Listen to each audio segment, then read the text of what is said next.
Imagine this. A man walks through a crowded market, someone bumps into him, spills his drink, and without apology, keeps walking. Most people would flare up with anger, lash out, or carry that irritation all day. But this man, he simply smiles, takes a deep breath, and keeps moving forward, completely unshaken. Why? Because he has discovered a secret so powerful, it changes everything. No one can make you angry or bother you unless you give them that power. This isn't about ignoring the world or pretending everything is perfect.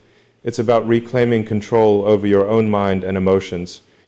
Building a fortress of peace so strong that no insult, slight, or bad day can penetrate it. Today you are about to learn how to unlock that freedom. The freedom to stay calm, centered, and unbothered no matter what life throws at you. Because the moment you stop giving your power away, everything changes. Years ago, there was a man named Viktor Frankl, a renowned psychiatrist and Holocaust survivor. While imprisoned in one of the most brutal concentration camps in history, Viktor witnessed unimaginable cruelty, suffering, and injustice every day. Prisoners face dehumanizing conditions designed to break their spirit and crush their hope. But Viktor made a powerful choice. He refused to give his captors the power to control his inner world. He understood that while they could imprison his body, they could never imprison his mind or dictate his emotional state unless he allowed them to. Amidst the horror, Viktor found a deep well of inner peace by consciously choosing not to be angry or bitter. At the tormentors, he focused on what he could control: his response, his attitude, and his ability to find meaning, even in suffering. This choice didn't make his circumstances easier, but it made him unbreakable. After surviving the camps, Viktor went on to teach the world that true freedom is not freedom from hardship, but freedom from being controlled by how others treat you. His story is a living testament that no one can make you angry or bother you unless you give them permission, and that your greatest power lies in mastering your own mind and emotions. Most people go through life like emotional puppets. Every string pulled by traffic, toxic people, passive-aggressive comments, or a memory that still stinks. One look, one tone, one rejection, and boom, they snap. But here's the truth. Nobody told us growing up. You are not obligated to attend every argument you are invited to. You are not required to absorb every insult thrown your way, and you are not weak for walking away. You're wise. The strongest person in the room isn't the loudest, is the one who stays in control when everything around them is trying to break it. So, if you're tired of being triggered, tired of wasting your energy, tired of giving other people power over your peace, this message is for you, because today I'll show you how to stop reacting and start mastering how to rise above the noise, ignore the bait, and walk through chaos untouched. This isn't about becoming passive, it's about becoming powerful. Every time you lose your temper, every time someone gets under your skin, they win. Not because they're stronger, smarter, or better, but because you gave them something they didn't earn control over: your state of mind. See, anger isn't a reaction, it's a choice. And the most dangerous thing about it, it feels justified. But what if you could take that power back? What if you could walk through the world unshaken, untouchable, unbothered, because your peace no longer depends on how others act, speak, or treat you in the next few minutes? I'm going to show you how to build a mind so calm, so centered, so bulletproof that no one can steal your peace. Again, not your boss, not your ex, not even your own thoughts. Control is internal, not external. And the day you truly understand that is the day your life begins to change. Most people go through life believing that their peace is held hostage by circumstances, people, or unpredictable events. But the truth is simple. No one can press your buttons if you disconnect the panel. That panel is your emotional wiring, your triggers, your insecurities, your need for validation. And as long as you let the world have access to it, you will always be reactive. And so, always vulnerable to chaos, always at the mercy of someone else's behavior. But the moment you realize that control doesn't come from forcing others to act, right, but from teaching yourself not to lose your composure when they don't, that's when you reclaim your power. You can't control what people say. You can't control how they treat you, how they think about you, or whether they recognize your worth. But what you can control is whether you give them the privilege of affecting your state of mind.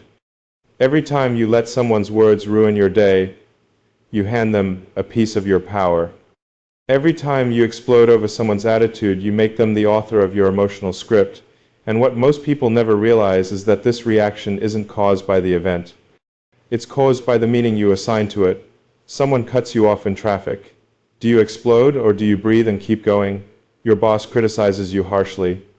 Do you spiral into self-doubt, or do you take what's useful and let the rest fall off? The difference is not in the event, it's in the mastery of your own emotional control panel. This is what emotional freedom looks like. Not numbness, not avoidance, but conscious response. You don't become unbothered by pretending things don't affect you.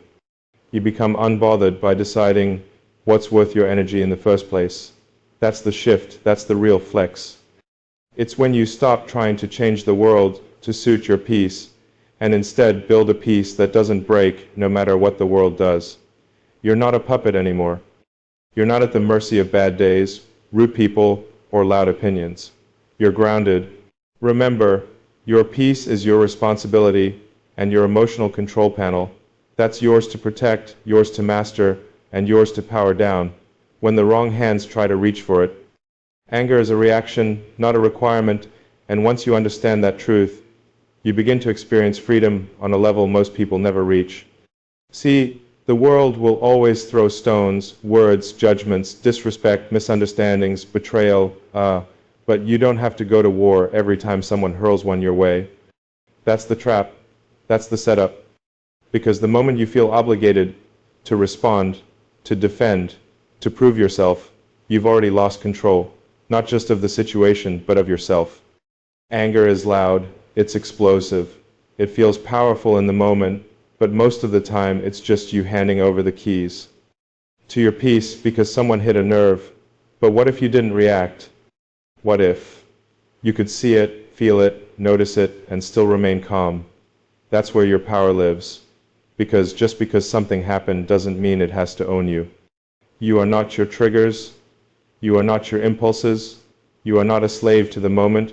You are a conscious being, and you have the authority to decide in real time whether this situation deserves your energy or your indifference. You can observe without absorbing. You can acknowledge without attaching. That's the secret most people miss. They think being unbothered means you didn't feel it. But real strength is feeling everything and still choosing your higher self. The most powerful people don't yell, they pause, they process, they protect their energy like it's sacred. Because it is. Think about how many times you've gotten angry, lashed out, or held onto resentment only to later realize it wasn't worth it, that it only drained you while the person who triggered it went on with their day. That's because anger might feel righteous in the moment, but it usually burns the one who carries it. And if you live your life always needing to respond, always needing to get the last word, always needing to set people straight, you're not protecting your dignity, you're leaking your power. The truth is, peace is louder than anger, restraint is strength, and walking away unbothered and unshaken isn't weakness, it is wisdom. So, the next time life throws a stone, ask yourself, is this a battle worth my energy? Is this a hill worth dying on? Or is this just another opportunity to prove to myself that my emotions are mine and mine alone to command? Because once you learn that anger is optional, you stop being controlled by the noise around you and start mastering the stillness within you.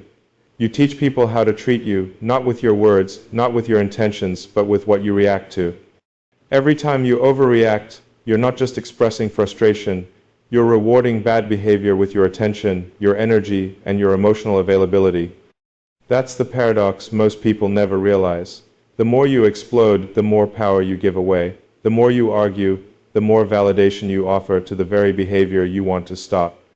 Because attention, whether positive or negative, is still fuel.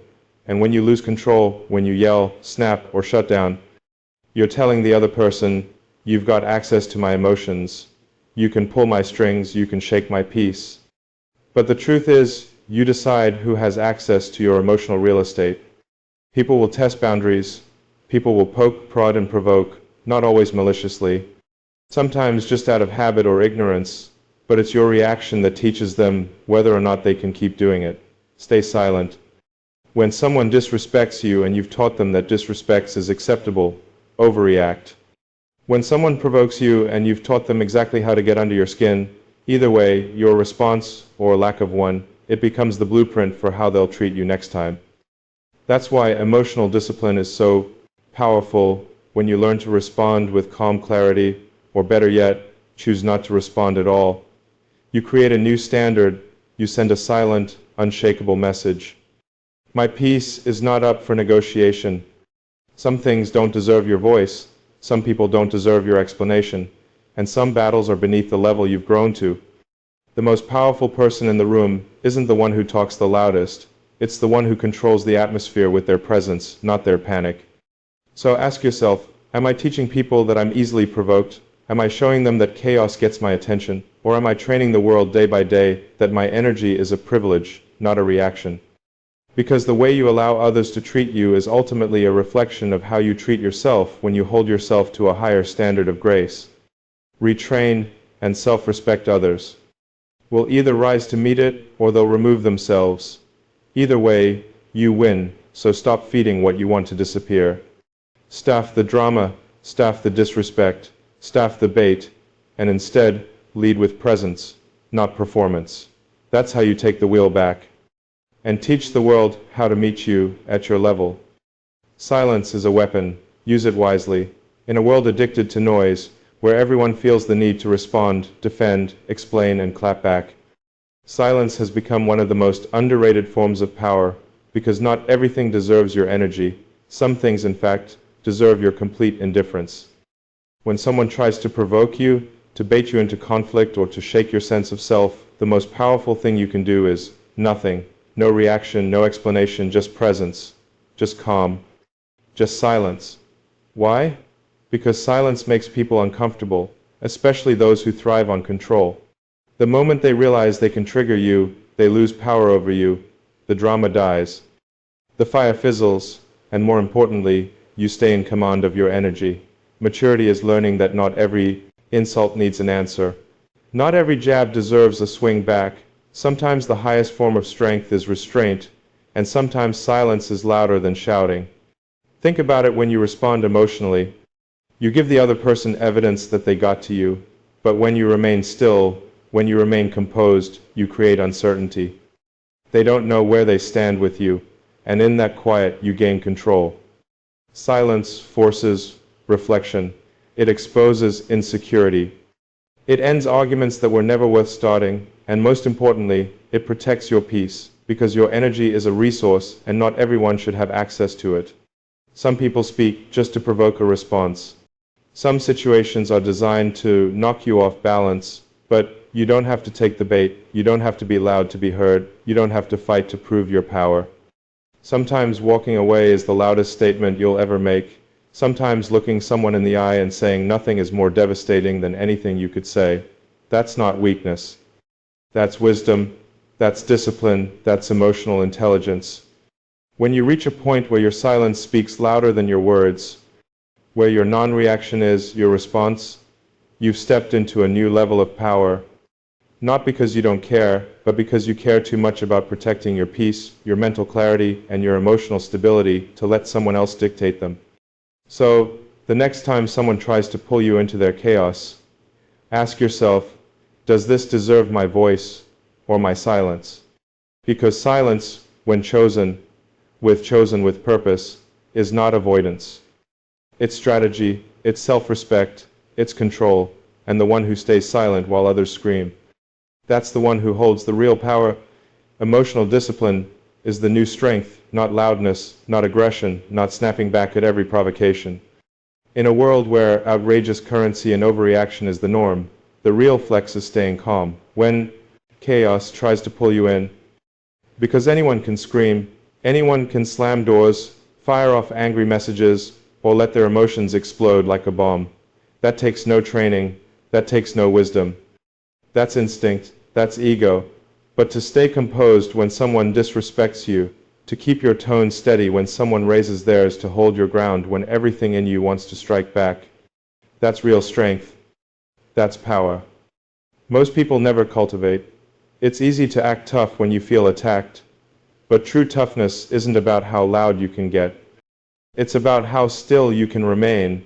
When your peace is on the line, emotional discipline means you no longer let people, circumstances, or even your own negative thoughts hijack your behavior.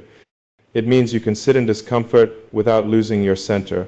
It means you don't need to be right to retaliate or to win every battle, because you've already won the war inside.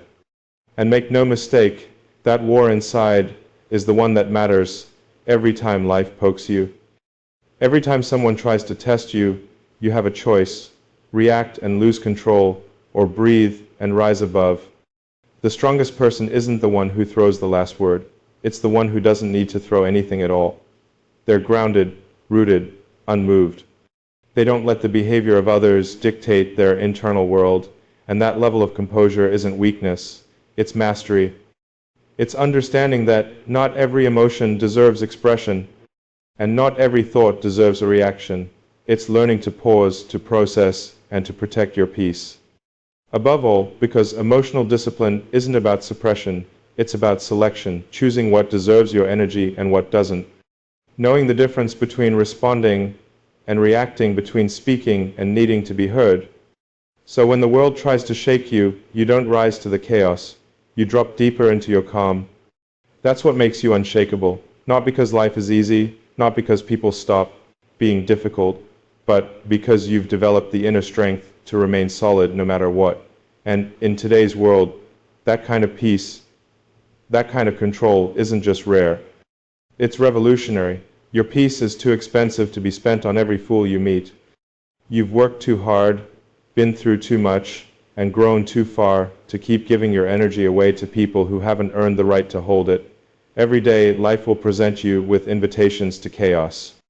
Someone's bad mood, someone's petty comment, someone's need to pull you into their storm, but hear this clearly: you don't have to attend every drama someone invites you to. Just because the door is open doesn't mean you need to walk through it. You owe no one your peace. You owe no one your presence. The moment you realize your energy is currency, you'll stop wasting it on people who can't afford it. Let them have their storms. Let them argue with themselves. Let them drown in their own noise. You on the other hand, protect your peace like a fortress, strong, impenetrable, untouchable. Because when you learn to value your calm more than your need to be right, more than your desire to retaliate, more than your urge to prove a point, you elevate, you rise. You free yourself from the emotional roller coaster that most people live on. Understand this: some people thrive on conflict. They feel powerful when they can drag you into their mess, when they can disturb your center. Don't give them that satisfaction. Don't make your presence cheap. Reserve your energy for things that build you, not for battles that drain you. The truly powerful don't respond to every challenge. They don't need to. Their silence speaks. Their boundaries speak. Their refusal to engage in foolishness speaks louder than any argument ever could. And yes, people will try you, life will test you, but the test isn't about them.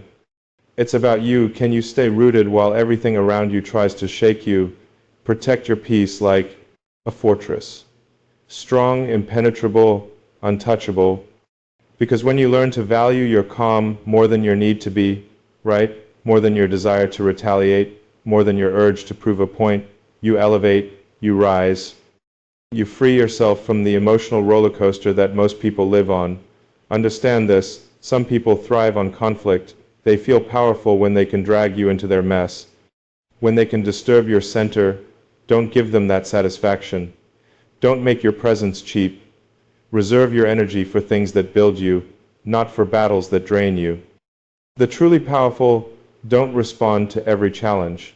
They don't need to. Their silence speaks, their boundaries speak. Their refusal to engage in foolishness speaks louder than any argument ever could. And yes, people will try you, life will test you, but the test isn't about them. It's about you, and you stay rooted. While everything around you tries to shake you, acts out of line, and just like that, they hijack your peace, dictate your energy, and steer your emotional direction. That's not strength, that's not control, that's enslavement to external chaos. And as long as your emotions are tied to someone else's behavior, you're living like a puppet strings pulled by anyone with the power to irritate you. But the moment you realize that no one owns you unless you let them, everything changes. You start guarding your emotional keys like they're sacred because they are. Your mind is your sanctuary, your peace is your domain. Why give that power away so easily? Why let people who don't matter that much have such deep access to your inner world? Emotional independence is not about becoming cold, it's about becoming clear. It means choosing how you feel instead of being dragged into reactions. It means saying, I control how I move no matter what they do. Because the reality is, people will push your buttons, but they can only trigger what you haven't healed. And healing means detaching, learning to observe without absorbing, to feel without reacting, and to walk away without needing to explain. Reclaim your keys. Your mood is your property. Your peace is not a public utility. It's a personal treasure. And you don't owe access to anyone just because they're loud, dramatic, or demanding attention. The more you invest in emotional independence, the less you become a prisoner of other people's behavior. You stop saying, they made me mad, and start saying, I chose calm. You stop reacting and start responding. You stop getting hooked and start staying grounded. That's not easy. But it's necessary because without emotional sovereignty, you'll be pulled in every direction, every day, by people who don't even care about your well-being. Take your keys back. Lock your peace behind a door only you can open. And remember, the one who owns your mood owns your day. So stop letting that be someone who doesn't deserve the honor. You are not here to be emotionally managed by anyone else. You're here to own your energy, master your state, and protect your mind, like your future depends on it, because it does it. It let go of the ego. It's the real trigger behind every flare of anger, every sting of hurt, every moment you feel bothered by what someone says or does. The truth is, it's not the insult itself that wounds you. It's the part of you that believes the insult, the part that needs to defend itself, prove its worth, or explain why it's right. That's your ego talking. The ego is fragile, always on guard, always ready to protect its identity by lashing out, shutting down, or internalizing pain. It thrives on conflict because conflict gives it something to fight for, a reason to justify its existence. But the soul, your deepest self, doesn't need any of that. The soul doesn't require validation, explanation, or retaliation. It simply is whole and complete beyond the petty games of pride and defense. When you realize that the real trigger isn't what was said, but the ego's reaction to it, you begin the process of true freedom. You start to detach from the need to prove yourself, to argue back, or to get the last word. Instead, you cultivate a space inside where the ego's sharp edges soften and lose their grip. This doesn't mean you become numb or indifferent to injustice. It means you rise above the need to react from a place of wounded pride. The more you feed the ego with defenses and retaliations, the more you stay trapped in a cycle of emotional turmoil. But when you choose to see beyond the ego's cries for attention, you step into a realm of peace and clarity. Imagine how liberating it is to no longer be controlled by the part of you that fears rejection or demands respect to feel worth, stood, and rare qualities in a world addicted to noise, reaction, and chaos. The truth is, you can shake someone who's already at peace. When you cultivate true stillness within, no external storm, no rude comment, no unfair criticism, no provocation can disturb your inner calm. Stillness is not a sign of weakness or passivity. It is the ultimate dominance over yourself, a demonstration of control that faster surpasses any outburst or argument in any room. The calmest person holds the most power, not because they overpower others with volume or aggression, but because they are unshakable. Presence commands respect and diffuses conflict before it even starts. When you are still, you embody confidence rooted in self-awareness and emotional mastery. You don't need to prove anything or defend your territory loudly because your energy speaks louder than words. Stillness allows you to see clearly, respond thoughtfully, and act deliberately rather than react impulsively. It's a kind of sovereignty over your emotions, a fortress built inside that nothing can penetrate without your permission. Imagine how much energy you would save if you stopped giving in to every emotional tuck, every bait, and every attempt to provoke. Stillness means choosing to breathe, pause, and observe instead of getting caught in the heat of the moment. It means knowing your worth without needing to shout it from the rooftops. And it means understanding that true power is quiet, subtle, and steady, like a deep lake that looks calm on the surface, but holds immense strength beneath. Those who master stillness do not lose. They win because they refuse to be controlled by circumstances or other people's attempts to unsettle them. They create a space where their peace is protected fiercely, not with noise, but with presence. This kind of power is magnetic. It attracts respect and diffuses hostility. People instinctively recognize that this person is untouchable, not because they are unreachable, but because they are unbreakable. So when you feel the urge to react, to defend, to argue, remind yourself, stillness is your greatest ally. It's not about ignoring what happens around you. It is about rising above it with grace and steadiness. When you cultivate stillness, you don't just survive the storms, you become the calm at their center. The unmovable force that others must reckon with, that is true power, that is emotional mastery, that is freedom. Forgiveness is not for them, it's for you. Holding on to anger and resentment is like drinking poison and expecting the other person to die. It's a self-inflicted wound that drains your energy, steals your peace, and traps you in a prison of bitterness and pain. When you carry grudges, replay old hurts, and refuse to let go, you give that person control over your emotional world even long after the event has passed. Forgiveness doesn't mean that what they did was right, nor does it mean you have to forget or even reconcile. It means you are making a conscious decision to free yourself from the heavy burden of anger, to stop allowing someone else's mistakes or cruelty